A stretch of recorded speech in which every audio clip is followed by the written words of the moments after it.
Hello, welcome to the first episode of Quizzing Cameron.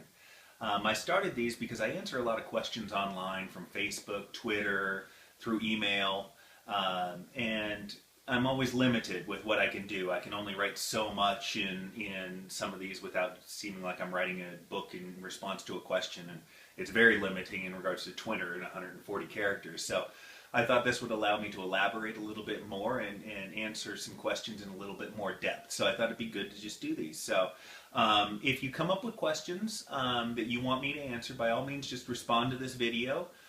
Use the hashtag #QuizzingCameron, and I'll be searching for those and incorporating those in future episodes. So with that being said, let's go ahead and get started. Warren comes up with our first question, and that is, what are the essential traits of a great leader? And I think this comes down to really three things for any great leader.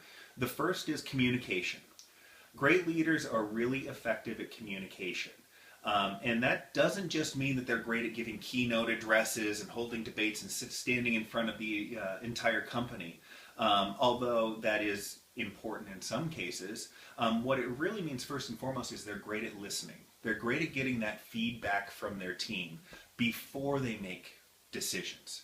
So they are really good at listening, they're really good at asking questions of their team, and then they're really good at transitioning from that into explaining what it is that they want to have happen. You don't need to be able to stand in front of an entire stadium full of people to be a great leader, but what you do need to do is be able to effectively communicate what it is that you want to have happen. And so great leaders are great at both receiving that communication and effective at conveying communication outward. The second thing that great leaders are good at is setting priorities. One of the keys for any organization, because we are all strapped with time, is what is it that we're going to be working on first and foremost? What is our priority? So great leaders are able to communicate out what that priority is, so that people are working on exactly what they should be working on at exactly the right time for them to be working on it. The third thing that great leaders are good at is delegating. Great leaders know that they need to work through people, that their own efforts and their own work are limited. And it's difficult, especially for first-time managers and first-time leaders, to make that transition from doing great work themselves, which is often why they were promoted in the first place, to working through their team so that they can get things accomplished on a greater scale. So communication, setting priorities, and delegating. Those are the three traits of a great leader from where I stand. Our next question was a very popular one on Facebook. I'll go ahead and give credit to Sherry, Tanya, and to Shona. The question is that I am feeling burnt out. I need team building ideas for my staff.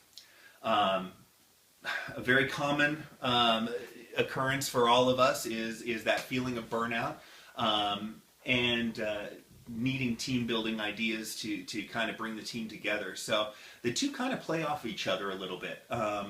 You don't have to just do one or the other. And when you think about team building ideas, I'll tackle that first.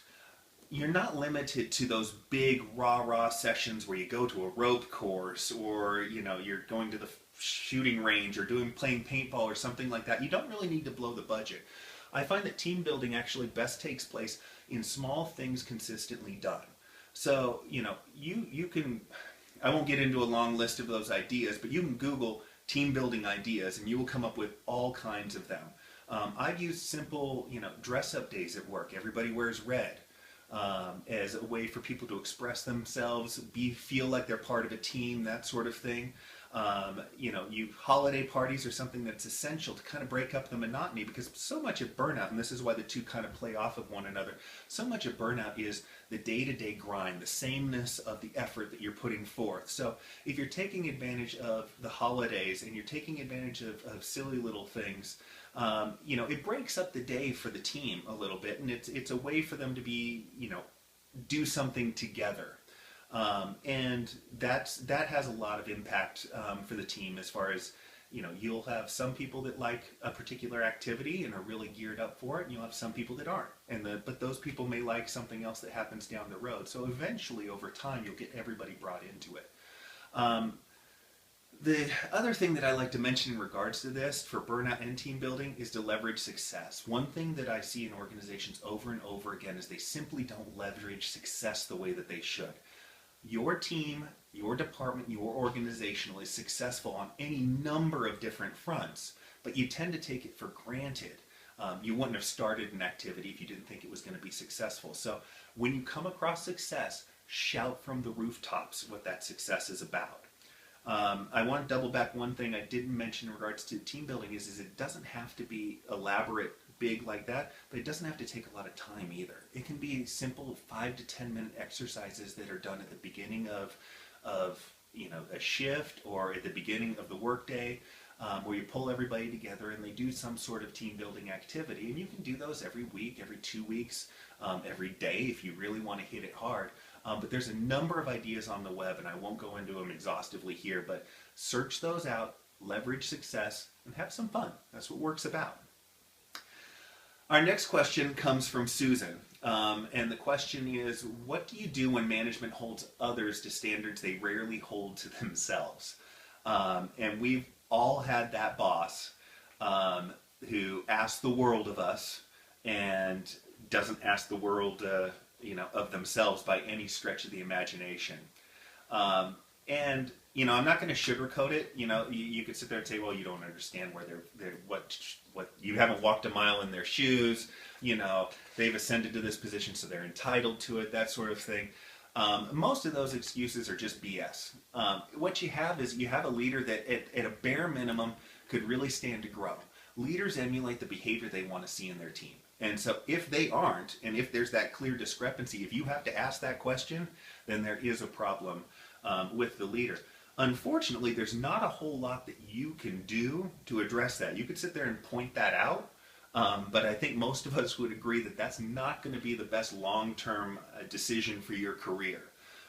So what you can do is you can kind of learn from it. You can learn where there are those discrepancies, so at least you're aware of it. It doesn't have as much of an impact on us if we're not surprised by it. So take that with a grain of salt. And then also, just don't get in that negative sort of grind. You'll hear me talk about that over and over again, where you're noticing those things that are wrong with everybody and not those things that are right with everybody. So be careful of setting up for that. The last thing that I say on this, and it's kind of a little bit of a reality check and me being tough, but why would you need an excuse? If they set the expectation, why can't you meet that expectation? Forget the fact that they can't hold up their end of the bargain. Your role is to meet the expectations of your superiors. And, that's that tough love sort of thing that occasionally comes up is, you know what? You're just going to have to deal with it. The good thing is if they aren't holding up their end of the bargain, that may eventually become an opportunity for you when their superiors realize that and then are looking for somebody who can hold up their end of the bargain. So it's a tough position. It's one that I think we almost all come into, and it's something that we just kind of have to work through. But don't let that be an excuse. You're better than that. You can do better than that, and you can meet those expectations regardless of whether everybody else is. All right, that's what's going to set you apart. Our next question comes from Gideon, who asks, what's the best way to deal with a micromanager? Another thing that many of us are familiar with, and Gideon, I really appreciate the plug for the 7 Deadly Sins of Leadership, which I have an entire chapter devoted to this. But when you're dealing with a micromanager, probably the most frustrating part of it and what really gnaws on all of us is that a micromanager tends to break up the workflow. They take away ownership to a certain extent as well, because they're constantly giving their suggestions, so they can constantly say, well, I told them to do that. But what they also do is screw up that workflow. So a couple of ways that we can tackle that workflow issue are to actually set check-in times. So your leader comes to you and they want a particular task done. So you go ahead and volunteer, okay, why don't I go ahead and bring the finished product for your review at 10 a.m. tomorrow, at 4 p.m. today? you set a particular check-in time so that you're not surprised by them looking over your shoulder. They're not constantly looking over their shoulder, and they still can maintain that sense of ownership and control over what's going on. That's a simple way for us to stop the interruptions. The second thing to do is to actually ask for next steps. So they give you a particular task to do. You make sure that you repeat back to them what they're asking so that they are clear that you understand what the task is, and then you ask them for what the next step is. And then get clear on that. And the idea is, again, you're setting those check-in times with the first piece of advice, but then you're actually trying to group a couple of tasks together so that they aren't coming in more and more. Again, you're trying to limit those interruptions, and by doing this over and over, you actually will gain their trust so that they don't feel that they need to micromanage you as much. Hopefully, that's the end goal. The third bit of advice in dealing with a micromanager is to know what their pet peeves are. What do they micromanage? Yes, you might say they micromanage everything, but I'm sure there's a few things in particular that they are right on top of. And you need to make sure that you acknowledge your manager's pet peeves and make sure that you're not giving them fuel for further micromanagement. If you can take care of, report deadlines, if that's something that they always are chiming in about, if you can make sure that you're on top of that, then you're not giving them an excuse to micromanage again, because that's what's going through their mind. Well, they failed in this, so now I need to make sure that I'm on top of them for everything. So you go ahead and keep that in check a little bit with that. So I hope that's helpful, Gideon, but it's definitely something that we all deal with. So Michelle asks, how do I approach a team member about reducing her pay quite significantly? She's overpaid and it's beginning to take its toll on the business. So I really equate something like a reduction in pay and to really having to lay somebody off, and that probably is something you need to be comfortable with if you're going to go this route with her, because it's very likely that she does need to move on. But you need to be straight up.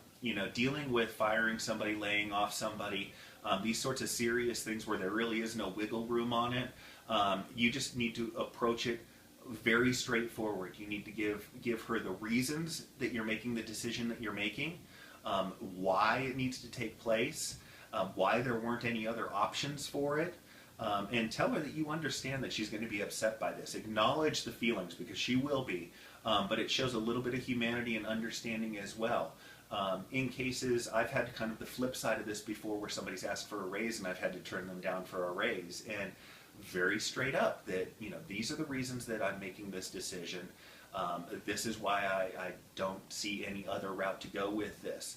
And in fact, I acknowledge that I understand that this may mean that you're looking for another job, and I understand that. That doesn't make me happy.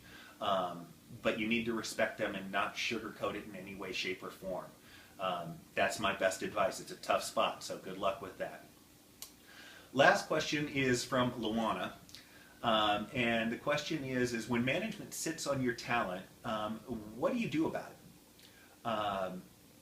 That is another great question, because our current positions don't often show all of our strengths. And what I always recommend in these cases is show it anyways. It doesn't. You don't need permission from your manager to come up with a checklist and a cheat sheet for how to do your job better. To come up with an effective training method for new hires, a new way to sell a product. You don't need permission from your manager to do that. You can do that yourself. And by doing that, you can show that you're ready for the next step, that you're ready for new things, and you might also broaden their horizons. They might simply not be thinking outside the box enough at new ways of doing things. But I've seen line level staff be leaders to their coworkers before they're ever leaders as far as position is concerned in the organization. So don't let what your management is doing hold you back from showing everything that you can give. Yes, you might not have enough authority or empowerment to show everything, but there's ways that you can, Luana. So, wanted to close out episode 1. Thank you for all the questions. Again, #QuizzingCameron for any further questions you have. And otherwise, from sunny Las Vegas, I'm signing off, and I'll talk to you next time.